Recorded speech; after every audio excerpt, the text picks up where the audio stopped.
और इस वक्त बड़ी खबर पटना से मिल रही है। आपको बता दें कि जातीय जनगणना पर सुनवाई पूरी हो गई है। इस वक्त की बड़ी खबर है, जातीय जनगणना पर सुनवाई पूरी, अंतरिम आदेश कल सुनाया जाएगा। तो आपको बता दें कि इस वक्त की बड़ी खबर पटना हाईकोर्ट से निकलकर सामने आ रही है। जिस तरीके से सबसे पहले सुप्रीम कोर्ट में पूरे मामले को लेकर एक याचिका लगाई गई थी कि ये जो मामला है जातीय जनगणना का, ये केंद्र सरकार के अधिकार क्षेत्र में आता है। इसके साथ ही गणना में होने वाले खर्च को भी टैक्स की बर्बादी कहा गया था। ये याचिका लगाई गई थी। सुप्रीम कोर्ट ने पूरे मामले को हाईकोर्ट रेफर कर दिया था और कहा था कि आप हाईकोर्ट में जाएं। हाईकोर्ट को ये निर्देश दिया था कि 3 दिन के भीतर आप अंतरिम आदेश इसको लेकर सुनाएं। इस वक्त बड़ी खबर पटना हाईकोर्ट से निकलकर सामने आ रही है। आपको बता दें कि जातीय जनगणना पर जो हियरिंग है वो कंप्लीट हो गई है, सुनवाई पूरी हो गई है। अब अंतरिम आदेश कल आएगा, यानी कि कल पटना हाईकोर्ट का जो कुछ भी आदेश होगा इस महत्वपूर्ण मुद्दे को लेकर, उसका असर बिहार की सियासत पर और देश की सियासत पर भी पड़ना तय है। और जी मीडिया संवाददाता प्रशांत जी हमारे साथ जुड़े हुए हैं। प्रशांत, ये बताइए कि ये जो कल फैसला आएगा, जाहिर सी बात है कि चाहे फैसला जो भी हो, लेकिन बिहार की सियासत पर और देश की सियासत पर इसका असर पड़ना तय है। तो ये बताइए प्रशांत जी कि आज क्या कुछ हुआ कोर्ट में? देखिए राजेश, आज सुनवाई हुई है और जो 5 PIL थे उस पर जो बेंच है, जिसमें चीफ जस्टिस के विनोद चंद्रन और जस्टिस मधुरेश प्रसाद दोनों ने सुनवाई की। और सुनवाई के बाद ये सुनवाई जैसे ही पूरी हुई, उन्होंने तय कर दिया तारीख कि गुरुवार को इस पर इंटरिम आदेश देंगे। यानी अभी फैसला नहीं होगा, ये इंटरिम आदेश होगा, अंतरिम आदेश होगा। और इस आदेश में क्या होता है ये तो कल फैसला आने के बाद ही पता चल पाएगा।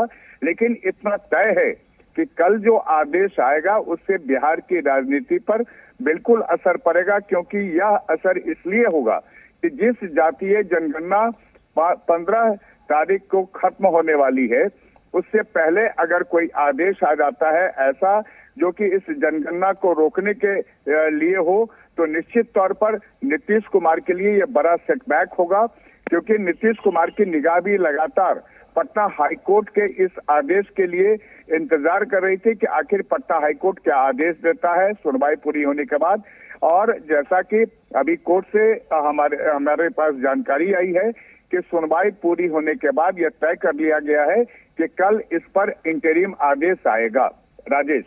बिल्कुल प्रशांत जी, यहाँ पर ये एक बात है कि जिस जातीय जनगणना को बिहार सरकार मास्टर स्ट्रोक मानकर चल रही है, बिहार की महागठबंधन सरकार, कहीं ना कहीं जो उनके रणनीतिकार हैं, जो एजेंडा मेकर्स हैं, वो ये मानकर चल रहे हैं कि अगले चुनाव के लिए ये मास्टर स्ट्रोक हो सकता है। ऐसे में आज जब कोर्ट में सुनवाई हुई तो कानूनी पक्ष रखा गया होगा, क्योंकि सरकार की तरफ से भी तो पूरी ताकत लगाई गई होगी इसमें।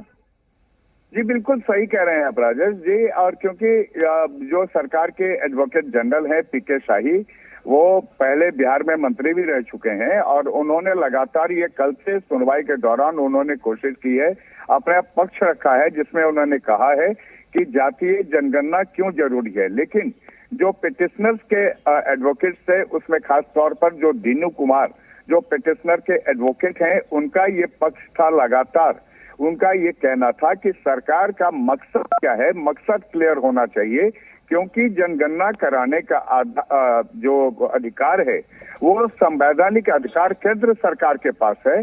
और केंद्र सरकार ये फैसला कभी भी स्टेट को नहीं सौंपी है। और स्टेट जब भी इस पर कोई निर्णय लेगा तो बिना केंद्र सरकार के परमिशन को नहीं ले सकता है। और यही मुद्दे जब आए सामने, तब उस पर PK शाही ने ये कहा था कि सरकार चाहती है कि सरकार के जो भी लाभ की चीजें हैं वो आम लोगों तक पहुंचाए, और इसके लिए नीतिगत यह फैसला लिया गया है। विधानसभा और विधान परिषद में इसको पारित कराने के बाद ही सरकार ने कैबिनेट से इसका डिसीजन लिया है। इसी मामले पर कोर्ट में यह पक्ष रखा गया और कोर्ट ने पूरी सुनवाई के बाद मामले को पूरा कर लिया है। और कल अपना प्रशांत जी, ये कहा गया है कि कल इसमें अंतरिम आदेश आएगा। बहुत शुक्रिया आपका पूरी जानकारी के लिए। तो कल जातीय जनगणना को लेकर हाईकोर्ट अंतरिम आदेश सुनाएगा। और इस वक्त एक और बड़ी खबर मिल रही है। आपको बता दें कि आनंद मोहन के खिलाफ PIL करने वाले